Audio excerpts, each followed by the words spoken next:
सुप्रभात विद्यार्थियों।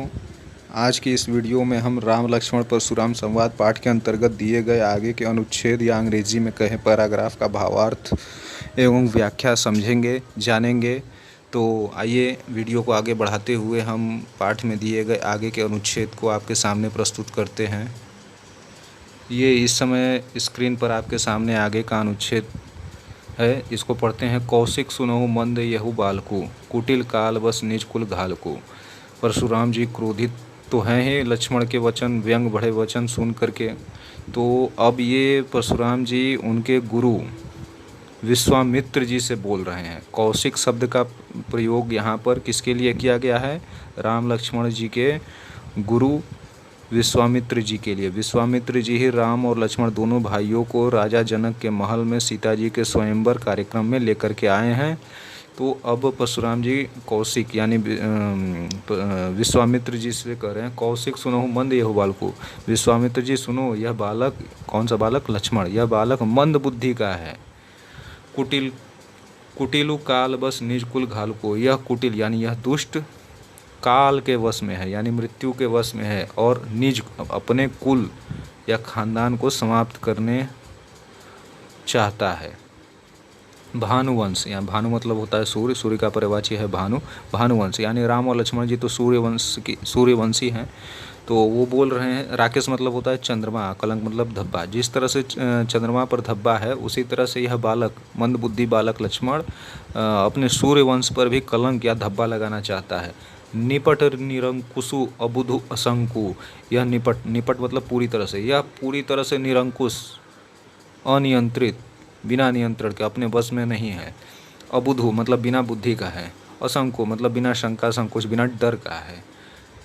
काल कवलु हो ही क्षण माहे। यह काल कवलु मतलब होता है काल का ग्रास बनना या काल का भोजन बनना, यानी मृत्यु को प्राप्त करना। काल कवलु हो ही क्षण माहे यानी कि यह एक क्षण में काल का ग्रास, काल का भोजन बन जाएगा। कहो पुकारी खोरी मोहि नाहि। फिर बाद में मुझे दोष मत देना। और इसे विश्वामित्र जी, इस दुष्ट बालक को आप समझाइए कि मुझे परेशान या क्रोधित न करे।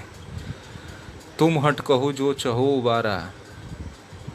परशुराम जी विश्वामित्र जी को कह रहे हैं, अगर आप इस बालक को बचाना चाहते हैं, उबारना चाहते हैं, तो कहिए, इससे कहिए हट जाए मेरे सामने से। कही प्रताप बल रोष हमारा। इसे मेरे प्रताप, बल और रोष यानी कि क्रोध के बारे में बताइए। लखन के हो मुनि सुजसु तुम्हारा। अब इतना सब कुछ सुनने के बाद लक्ष्मण जी पुनः बोलते हैं, और व्यंग ही बोलते हैं। लखन के हो मुनि सुजस तुम्हारा।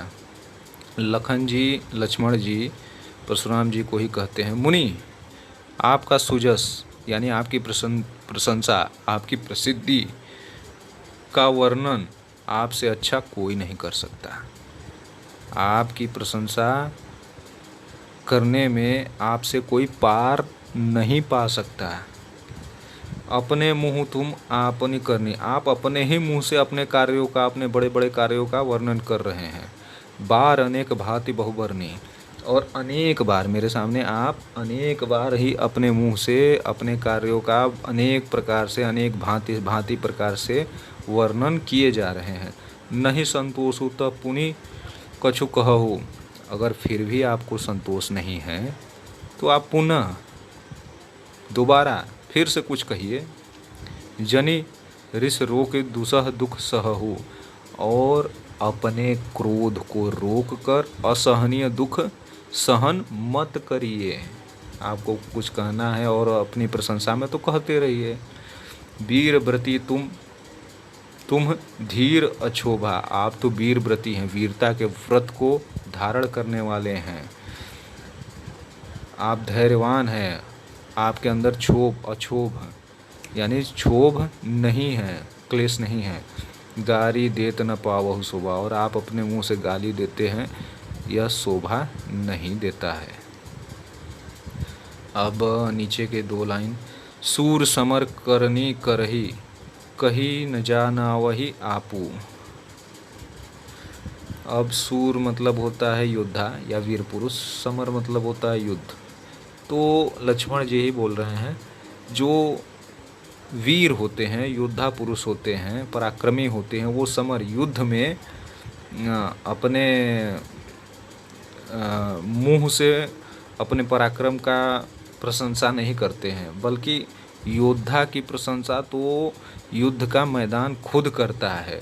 योद्धा के कार्य ही उसकी प्रशंसा करते हैं, न कि वह अपने मुंह से अपनी प्रशंसा करता है। विद्यमान रन पाय रिपुकायर कथई प्रतापु। रन मतलब होता है युद्ध का मैदान, विद्यमान मतलब उपस्थित होना, प्रेजेंट रहकर, कथई प्रतापु, युद्ध के मैदान में उपस्थित रहकर, आयर ही युद्ध के मैदान में शत्रु के सामने, रिपु के सामने उपस्थित रहकर कायर ही अपने पराक्रम के बारे में बोलता है या बताता है। तो ये था इस अनुच्छेद का भावार्थ एवं व्याख्या।